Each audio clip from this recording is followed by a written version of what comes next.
இன்றைக்கி நம்ம ஒரு ஹெல்த்தியான கேழ்வரகு புட்டு செய்யலாம் அப்படின்ட்டு ரெடி பண்ணி வச்சுருக்குறோம். அது குழந்தைங்களும் விரும்பி சாப்பிடுவாங்க. ரொம்ப ஹெல்த்தியான ஃபுட்டும் இதுதான். இப்போ அதுக்கு தேவையான ஒரு கப்பு இதே அளவுக்கு கேழ்வரகு மாவு ஒரு கப்பு எடுத்துக்கணும். ஒரு 50 கிராம் வெல்லம் இருந்தால் போதும். நல்லா ஸ்வீட்டாக பசங்களும் விரும்பி சாப்பிட்ற ஒரு ரெசிபி இது. 50 கிராம் போதும். இப்போ நம்ம எப்படி செய்யலான்னு பார்க்கலாங்களா? இதால் ஒரு கப்பு கேழ்வரகு மாவு சேர்க்குறோம். கேழ்வரகு மாவு சேர்த்து ஒரு கப்பு கேழ்வரகு மாவு, அது கூட சால்ட்டு கொஞ்சம் போட்டுக்கணும்.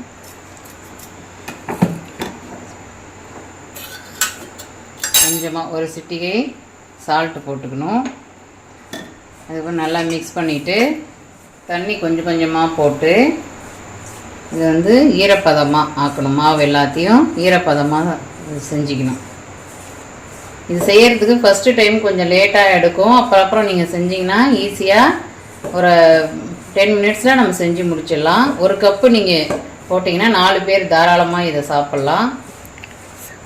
பசங்களும் நல்லா விரும்பி இது ஒரு முறை நீங்கள் செஞ்சு கொடுத்து பாருங்கள். ரொம்ப விரும்பியே சாப்பிடுவாங்க. இப்போ இருக்கிற பசங்க ரொம்ப லைக் பண்ணுறாங்க. இது எப்படியே நீங்கள் செஞ்சுக்கிட்டே இருந்தீங்கன்னா அது கட்டி இல்லாமல் தெளிவாக என்ன ஆகிடும், ஈரமாக ஆகிடும். கொஞ்சமாக தண்ணி கொஞ்சம் கொஞ்சமாக போட்டு பிசைஞ்சிங்கன்னா உங்களுக்கு நல்லா சாஃப்டாக வந்துடும் மாவு. வந்துச்சு பாருங்கள்.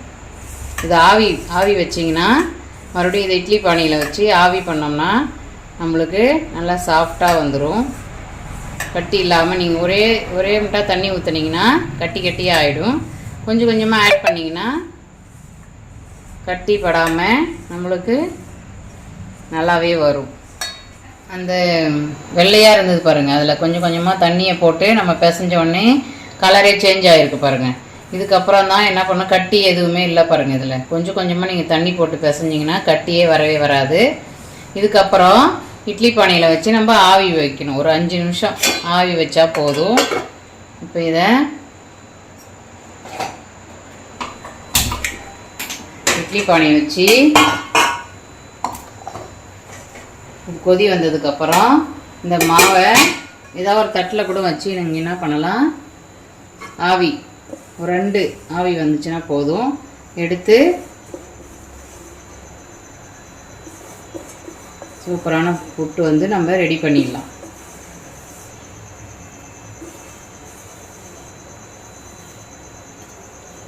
ஆவி வைக்கிறது. அதுக்கப்புறம் ஒரு கப்பு வேர்க்கடலை எடுத்து வச்சோம் பாருங்கள். அதை க்ளீன் பண்ணி இது மாதிரி எடுத்து வச்சுக்கணும். ஒரு 50 கிராம் வெல்லம் எடுத்து வச்சோம் பாருங்கள். அதை இது மாதிரி பொடி பண்ணி வச்சுக்கணும். அதுக்கப்புறம் இந்த வேர்க்கடலையை மிக்சியில் போட்டு ஃபஸ்ட்டு இந்த வேர்க்கடலையை அரைச்சிக்கணும்.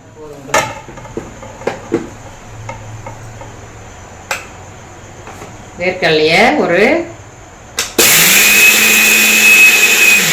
அரைச்சிக்கணும். கொஞ்சம் பொடியாக வந்துருக்கப்புறம் அதுக்கு இந்த வெல்லம் வச்சுருந்தோம் பாருங்கள், இந்த வெல்லத்தையும் இது கூடயே போட்டு அரைச்சி எடுத்துக்கணும்.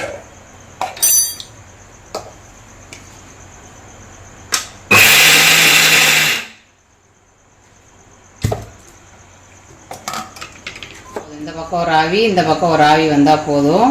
இப்போ இது ரெடி ஆயிடுச்சு. ஆவி வச்சோம் பாருங்கள், அந்த கேழ்வரகு ரெடி ஆயிடுச்சு. கேழ்வரகு மாவு. இப்போ அது கூட இந்த வெல்லமும் வேர்க்கடலையும் மிக்ஸ் பண்ணி வச்சுருந்தோம் பாருங்கள், அதை சேர்க்குறேன். சூட்டோடு சேர்த்திங்கன்னா உங்களுக்கு அந்த ஒரு மாதிரி நல்லா மிக்ஸ் ஆகி நல்லாவே இருக்கும். சூடு ஆறிச்சுன்னா கொஞ்சம் மிக்ஸ் பண்ணால் ஒட்டாது.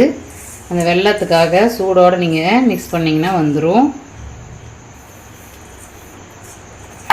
பாருங்கள், இப்போ கேழ்வரகு புட்டு ரெடி பாருங்கள். முன்னைக்கும் இப்போ அந்த வெல்லம் அதெல்லாம் சேர்த்தோடனே எப்படி இருக்குது பாருங்கள். சூப்பரான ஒரு ஹெல்த்தி கேழ்வரகு புட்டு ரெடி. பசங்களுக்கு அப்படியே ஸ்பூன் போட்டும் கொடுக்கலாம். அப்படி இல்லைன்னா இதுமாரி உருண்டை பண்ணி கொடுத்தீங்கன்னா அதையும் வச்சுட்டு பசங்க சாப்பிடுவாங்க. இதை நீங்கள் ஸ்நாக்ஸாகவும் கொடுக்கலாம், இல்லை காலை டிஃபனாகவும் கொடுத்தீங்கன்னா பசங்களுக்கு ரொம்ப நல்லது, ரொம்ப விரும்பி சாப்பிடுவாங்க. ஒரு நாள் நீங்கள் இதுமாரி கொடுத்து பாருங்கள், அடுத்த முறை உங்ககிட்ட வேணும்னு கேட்டு வாங்கி சாப்பிடுவாங்க.